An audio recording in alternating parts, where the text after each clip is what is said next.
Our next speaker is Shing Tak Lam, and he's going to tell us about his work on the fundamental group. Uh, Hi. So this summer I've been formalizing the definition and some basic properties of the fundamental group in Lean. So convention. So just start off. If we have capital letters, topological spaces, the lowercase is points, I is the unit interval. Every function we'll just assume to be continuous. And the definitions here that I'll write will be the math ones, even though if some of them, the ones I used in Lean are slightly different, mainly just to make things easier for me. And I'll go through that later on when that comes up. So the first thing we'll look at is a path. So a path P from a point x0 to x1 is just a function P from the unit interval to x, such that P0 is at x0 and P1 is at x1.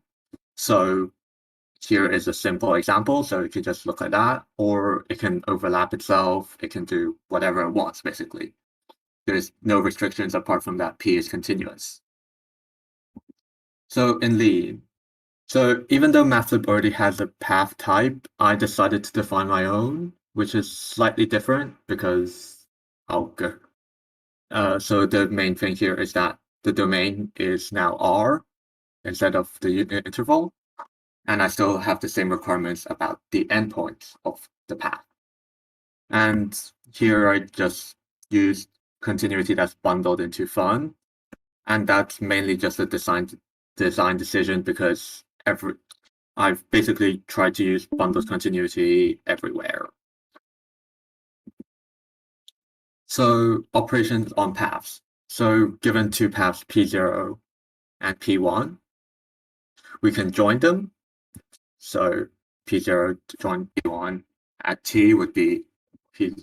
So it's basically we go down P0 at double the speed and then go down P1 at double the speed. And then this will give us a new path from x0 to x2.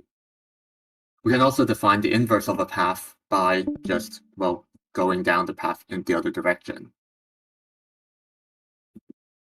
So in Lean, so the reason for wanting the domain of path prime to be R and not I is because of transitivity, or it's used to prove transitivity of something later on, but here it's joining the two paths. And the issue is that here, if we have I, then in here we would have a dependent if. So later on, I did see that path.join was in mathlib, which means that I probably could have used it anyways. So this is something for a future refactor to just move everything so that it's using stuff from mathlib instead of my custom version of stuff, basically.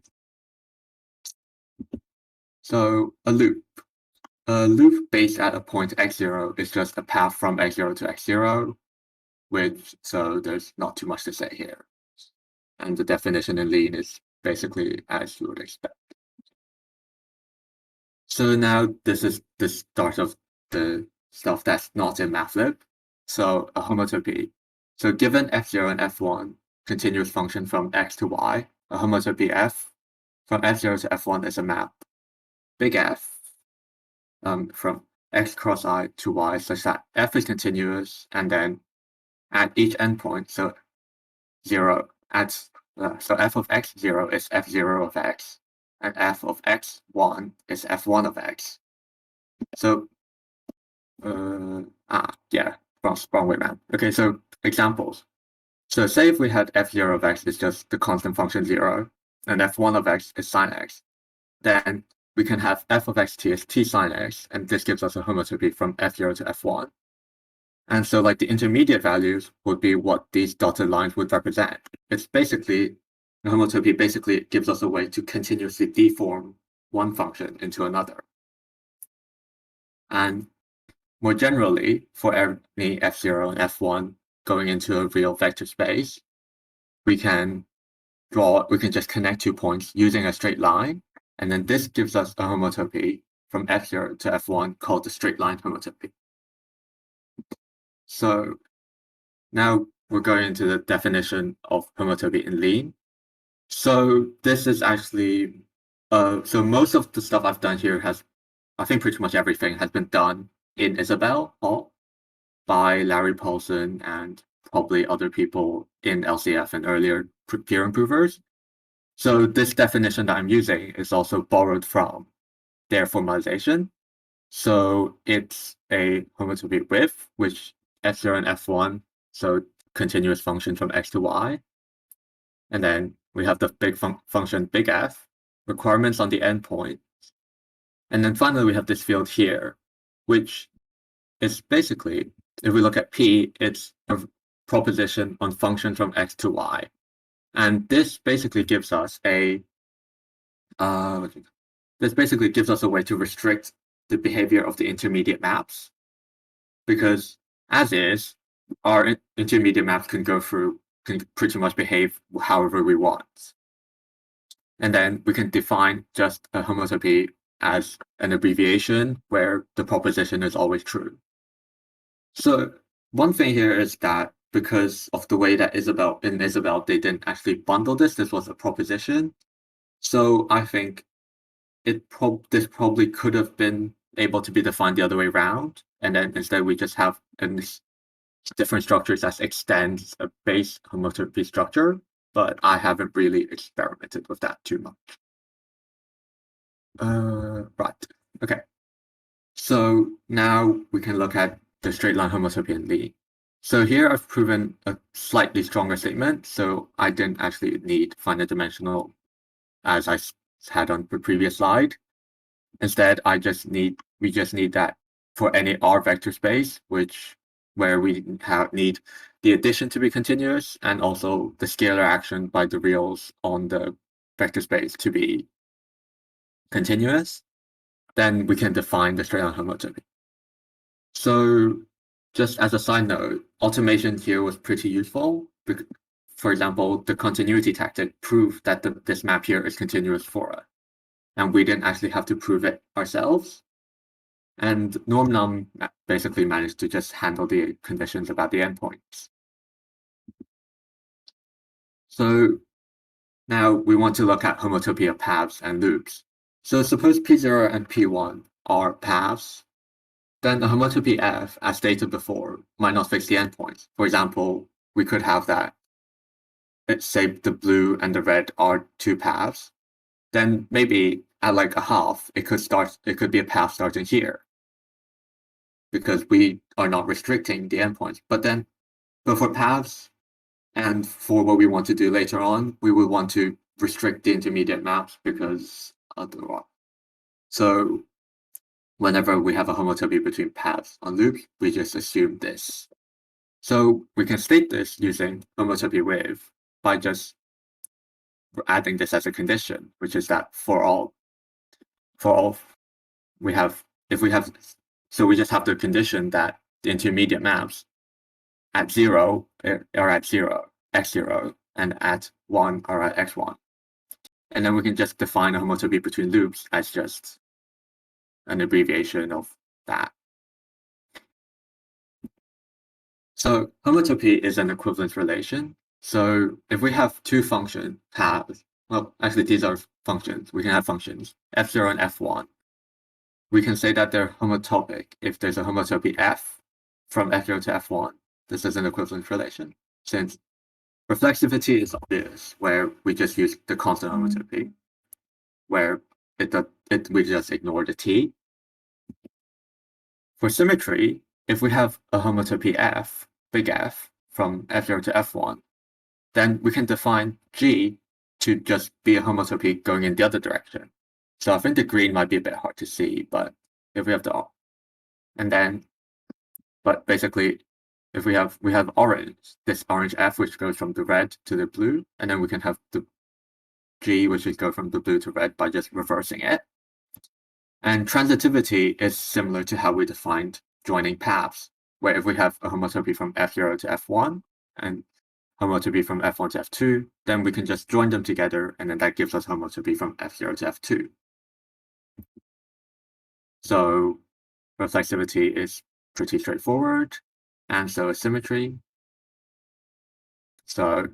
And transitivity is a bit more complicated because here we have here we actually have to deal with the continuity requirement because we have an if then else. And this is another thing why in the implementation of homotopy in Lean, I use the domain of the parameter to be reals instead of the unit interval, because otherwise you end up with a dependent if here. But again, looking at path.join, there are ways around this, so I will probably refactor this in the future. So now we're ready to define the fundamental group. So fix a point x0 and x, then we can define the fundamental group of x based at x0 is pi1 of x, x0 is loops, and then we quotient out by homotopy equivalence. Then if we let cx0t be x0, so just the constant path, then pi1 of x at x0 is a group with identity is just a constant path.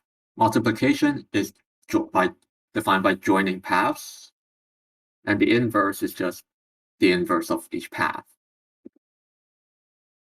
So to do this, we first define the relation, and then we can construct the homotopy, and then we can prove that this is an equivalent relation, and then this gives us a setoid, and then taking quotient, this gives us our group. This gives us our type, which is not a group yet. We can define one by just using the constant path. Multiplication, we can use quotient.lift and just join the paths. And the inverse is, again, just lifting from the quotient. So, and then the group instance follows after we basically prove associativity and multiplication by one and left multiplication by inverses, which is not very interesting. It's basically just constructing a large number of homotopies explicitly. So I haven't included them in the slides here. So now we can start looking at some basic properties of homotopy groups. So given a path P from x0 to x1, then the groups pi1 of x at x base at x0 and pi1 of x base at x1 are isomorphic. And the idea here is that given any path based at x0, we can turn this into a path based at x1 by just joining, going around P, by using P to connect up the loops. And this gives us a homomorphism, and then by using P inverse, we can turn any loop based at x1 into a loop based at x0, and then we just need to check that this is an inverse. And then, because if we have an inverse, then we have a bijection, which gives us an isomorphism. So this is basically what it looks like in Lean. So again, it's just another quotient.lift, where we just lift out of the quotient, and we basically check that this is independent of the element of the equivalence class that we choose. The proofs are very, very long, so they've been folded because otherwise they wouldn't fit on this page. So another property. So if we have a continuous function, then we have a homomorphism from pi1 x base at x0 to pi1 y base at f of x0. And the proof of this is simple. It's just that for each path L, f composed of L is a path because a composition of continuous functions is continuous. And then we just have to check that it defines a homomorphism where basically we just have to check that each element is mapped to check that it maps multiplication. So now let's look at an example of an actual homotopy group. So we want to show that pi1 of Rn based at any point x is trivial. So by the previous lemma, as Rn is path connected, this is independent of the choice of x. So now we can notice that any two loops in Rn are homotopic by just using the straight line homotopy. Therefore, we only have one equivalence class, and that means the group must be trivial. And in Lean, well, I've proven a slightly stronger statement. So I've proven that Rn is contractible, and then any contractible space is simply connected, where simply connected means that pi1 is trivial. So yeah, so as I've said earlier, most, if not everything here that I've formalized has been done in Isabelle Hall by Larry Paulson and others. And yeah, the approach of formalizing it is the approach that I've used with like homotopy with and all that stuff is pretty much all inspired by Isabelle formalization. And that's it. The code can be found there, but I'll type it somewhere if that's probably easier.